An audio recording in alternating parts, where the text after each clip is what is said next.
درود به شما دوستان عزیز، خوش اومدین همگی به کانال یوتیوب من. بهناز هستم از پیج قلاب بافی با بهناز بهبافت.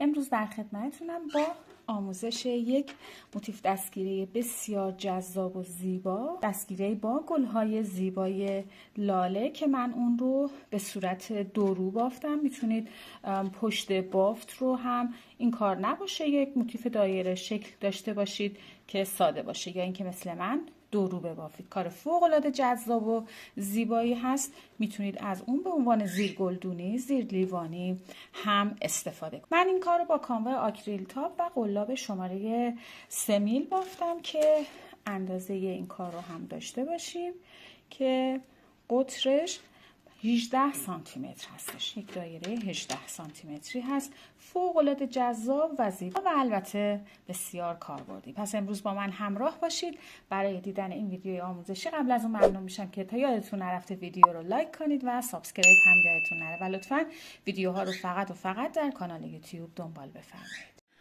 برای شروع کار ابتدا یک حلقه جادویی میزنیم، 3 زنجیره به عنوان اولین پایه بلند و درون حلقه شروع به بافت پایه بلند میکنیم. 11 تا پایه بلند دیگه میبافیم که با 3 تا زنجیره شروع رجمون بشه 12 تا پایه بلند. به این صورت 12 تا پایه که کامل شد، نخ حلقه رو کامل میکشیم و میایم بست میزنیم روی سومین زنجیره شروع رجم.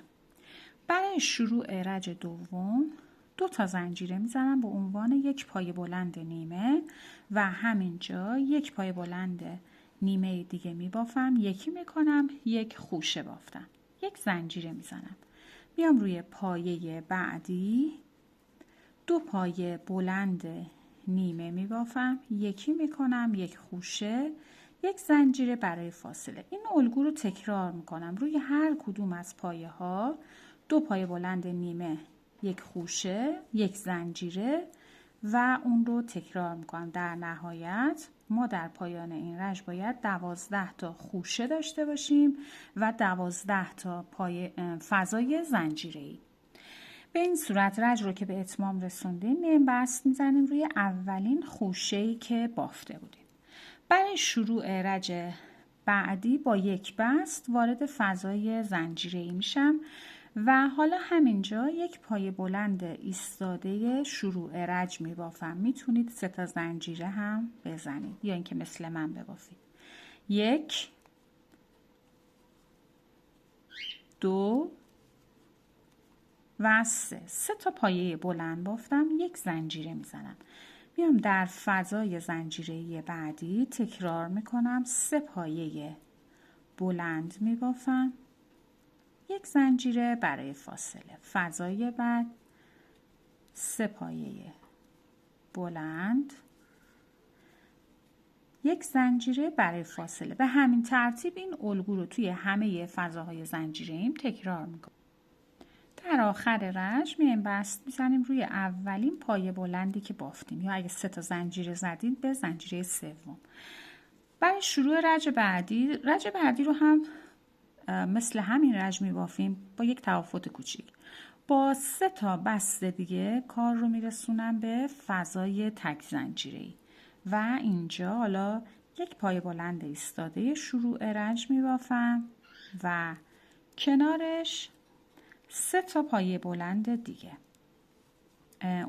2 تا که رو هم همون 3 تا پایه بلند رو داریم. حالا اینجا 2 تا زنجیره میزنیم، پایه ها رها، در فضای زنجیره بعدی تکرارش میکنیم، 3 تا پایه بلند میبافیم، 2 زنجیره، فضای بعد تکرار میکنم، 3 پایه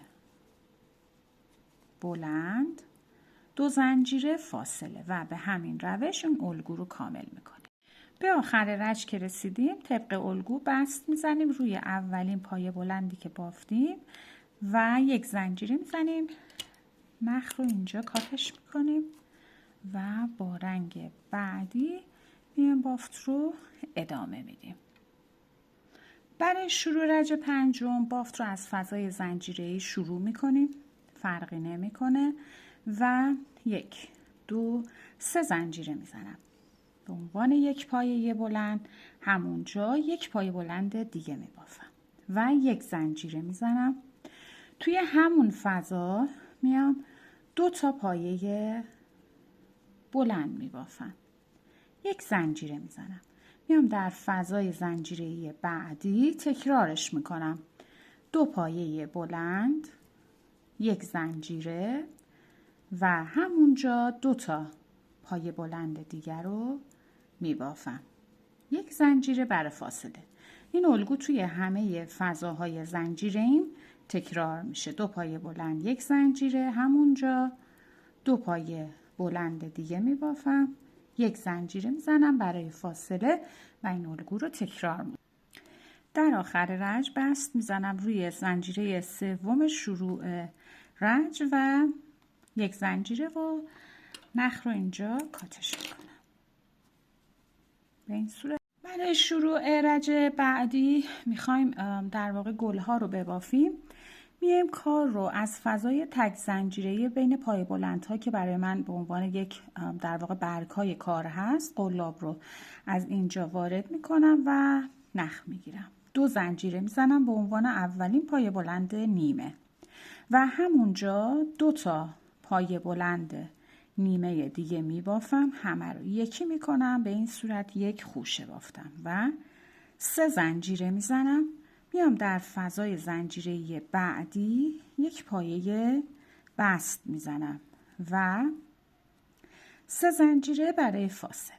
ادامه میدم این الگو رو در فضای زنجیره‌ای بعدی که بین پای بلندها هست، با 3 تا پایه بلند نیمه 1 خوشه میبافم، 3 زنجیره برای فاصله. در فضای تک زنجیره‌ای بعدی 1 پایه بست، 3 زنجیره توی فضای زنجیره‌ای بعدی تکرارش میکنم، 3 پایه بلند نیمه و 1 خوشه میبافم، 3 زنجیره برای فاصله. فضای بعدی 1 پایه بست، 3 زنجیره و به همین صورت این الگو رو دور تا دور کارمون تکرار میکنیم. به آخر رج که رسیدیم بست میزنیم روی اولین خوشه‌ای که بافته بودیم و اجازه بدید بست رو بعد از خوشه در واقع روی زنجیره اول بزنیم که ظاهر بهتری بده به کارمون، به این صورت و 1 زنجیره و نخ رو کاتش میکنیم. میشه شکل بافت تا به اینجای کاره. برای شروع رج بعدی بافت رو از یکی از فضاهای 3 زنجیره‌ای قبل از این خوشه ما شروع میکنیم، قلاب رو وارد میکنیم و نخ میگیریم، 1 زنجیره میزنم، همینجا 1 پایه کوتاه میبافم. میام در فضای زنجیره‌ای بعدی بعد از خوشه هم 1 پایه کوتاه میبافم و در ادامه اینجا رو یه مقدار دقت کنید، میام توی همین فضا 1 نخ میگیرم، نمیبافمش. فضای بعدی که این پایه بست رو بافته بودیم وارد میشم، 1 نخ میگیرم به صورت کشیده تر و مثل 1 پایه بلند توی 2 مرحله اون رو میبافم و در ادامه همینجا 2 تا پایه بلند میبافم و در ادامه بافتم میام توی فضای زنجیره بعدی 1 نخ میگیرم، نمیبافمش، برمیگردم توی همین فضا باز هم 1 نخ میگیرم کشیده تر مثل 1 پایه بلند اون رو بافت میزنم، انگاری که اینجا من 4 تا پایه بلند بافتم و باز توی همین فضا میام 1 پایه کوتاه میبافم. این الگو تکرار میشه، ذرتی رها توی فضای زنجیره بعد ابتدا 1 پایه کوتاه، همینجا 1 نخ میگیرم، فضای بعدی که بست روش بافته بودم 1 نخ میگیرم و 1 پایه بلند میبافم، همونجا 2 تا پایه بلند دیگه بافت میزنم. توی فضای زنجیره بعد یک نخ میگیرم، توی فضای قبل یک نخ میگیرم، یک پای بلند اینجا میبافم. به این صورت اینا رو مرتب میکنم و توی همون فضای 3 زنجیره قبل از ذرتی یک پای بست. فضای بعد یک پای کوتاه، فضای بعد یک پای کوتاه، همینجا یک نخ میگیرم، فضای بعدی یک نخ میگیرم و تو 2 مرحله میبافمش. همونجا 2 تا پایه بلند میبافم، میام توی فضای زنجیره بعدی یک نخ میگیرم، توی فضای قبل یک نخ به صورت کشیده و تو 2 مرحله اون رو میبافم. توی فضای بعدی یک پای کوتاه، فضای بعد از ذرتی یک پای کوتاه و به همین صورت این الگو رو دور تا دور کارم تکرار میکنم. خب رد رو که به انتها رسوندیم، من این قسمت رو بافتم، 2 تا پای بلند رو بافتم. حالا توی فضای ابتدایی بافتم یک نخ میگیرم، برمیگردم توی فضای قبل یک پای بلند اینجا میبافم به این صورت و در ادامه بست میزنم روی اولین پای کوتاه. به زنجیره کار ندارم. به این صورت برای شروع بعدی یک زنجیره میزنم، همینجا میام یک پایه کوتاه میبافم. میتونید اگه گم میکنید بهش مارکر بدید و در ادامه بافت روی بعدی یک پای کوتاه، بعدی یک کوتاه، پایه بعد هم یک پایه کوتاه. رسیدم روی این پایه. ببینید از این 4 تا پای بلند بخوای حساب کنی 1 2 3 روی پای بلند سوم که میرسم 2 تا پایه کوتاه یک جا میبافم و ادامه میدم روی هر پایه کوتاه 1 2 3 4 5 تا پای کوتاه تک میبافم. پایه بعدیش که میشه سومی از این 4 تا پای بلند 2 پایه کوتاه یک جا میبافم و این الگو رو تکرار میکنم. 1 2 3 4 و 5 پایه بعد جفت میبافم به این صورت و این الگو رو دور تا دور کارم تکرار میکنم. به قسمت آخر که رسیدم من روی این پایه بلند سوم 2 تا پایه اینجا بافتم، روی پایه بعدش هم یک پایه کوتاه میبافم و بست میزنم روی اولین پایه کوتاه شروع رج. برای شروع رج بعدی 2 زنجیره به عنوان یک پایه متوسط و همینجا یک پایه متوسط دیگه میبافم و 1 2 پایه رها روی پایه سوم میام یک پایه بلند یک زنجیره 4 مرتبه تکرار توی همین فضا. یک پایه بلند یک زنجیره، یک پایه بلند یک زنجیره و همونجا یک پایه بلند. 4 تا پایه بلند بافتم به فاصله یک زنجیره. بعد از پایه بلند 4م زنجیره نمیزنم.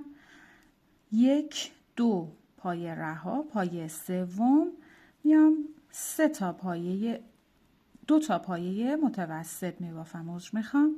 بدون زنجیره 2 پایه رها در پایه بعدی، یک پایه بلند یک زنجیره 4 مرتبه تکرارش میکنم. 2 3 و 4. بعد از پای بلند 4م زنجیره نمیزنم و 2 پایه رها بعدی 2 پایه متوسط یک جا میبافم. 2 پایه رها بعدی یک پایه بلند یک زنجیره 4 بار تکرار. 1 2 3 و 4. 2 پایه رها، پایه بعد 2 پایه متوسط رو تکرار میکنم. به این صورت این الگو رو دور تا دور کارمون تکرار میکنم. در آخر رنج دسته 4 تایی پای بلندها رو که بافتیم میایم بست میزنیم روی دومین زنجیره شروع رنج. به این صورت برای شروع رنج بعدی و رنج پایانی بافتمون میام یک زنجیره میزنم، توی همین فضا میام یک پایه کوتاه میبافم، پایه بعدی یک پایه کوتاه، حد فاصله این پایه متوسط و پایه بلند اول این وسط رو میگیرم، یک پایه کوتاه میبافم. حالا میام توی فضاهای تک زنجیره‌ای هر کدوم 2 تا پایه کوتاه، پایه رو کامل میگیرم، یعنی رو گندمی نمیام، کامل تو دلش میرم. خب 2 تا پایه کوتاه، فضای تک زنجیره‌ای بعد هم 2 پایه کوتاه میبافم، فضای بعد یک پایه کوتاه، فضای بعدی یعنی روی پایه بعد یک پایه کوتاه، بعدی یک پایه کوتاه، در فضای تک زنجیره‌ای 2 پایه کوتاه میبافم و به این صورت این الگو رو ادامه میدم. در هر کدوم از فضاهای تک زنجیره‌ای 2 پایه کوتاه، توی فضاهای بعد یعنی در واقع روی پایه های بعد میشه هر کدوم یک پایه کوتاه میبافم و به این صورت این الگو رو دور تا دور کارم تکرارش میکنم. 2 پایه کوتاه اینجا و فضاهای بعد هر کدوم یک پایه کوتاه. ببینید میشه شکل بافتمون. به این صورت اون رو دور تا دور تکرار میکنیم.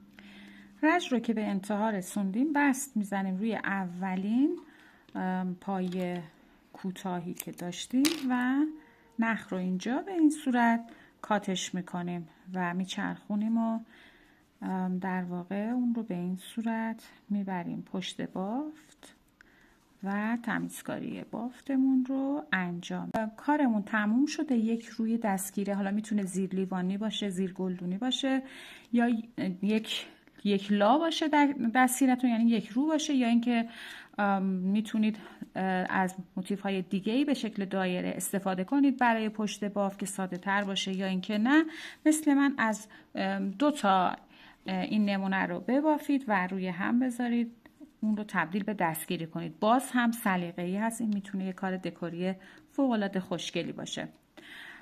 موتیف ها رو روی هم قرار میدیم و میام از روی پای متوسط دوم توی هر 2 تا موتیف بافت رو ادامه میدم و در واقع اتصال میدم. یک زنجیره میزنم، همونجا شروع میکنم، یک پایه کوتاه و ادامه میدم. حالا هر روشی شما که دوست دارید میتونید برای حاشیه اون در نظر بگیرید، ولی من میخوام فقط پایه کوتاه ببافم چون که خود کار در واقع حاشیه داره. من فقط میخوام اتصال بدم. میتونید با هر رنگ دیگه این کار انجام بدید، با رنگ سفید انجام بدید، یعنی با رنگ زمینتون که حالا هر رنگی هستش، یا با رنگ برگ، با رنگ گل، دیگه سلیقه‌ای.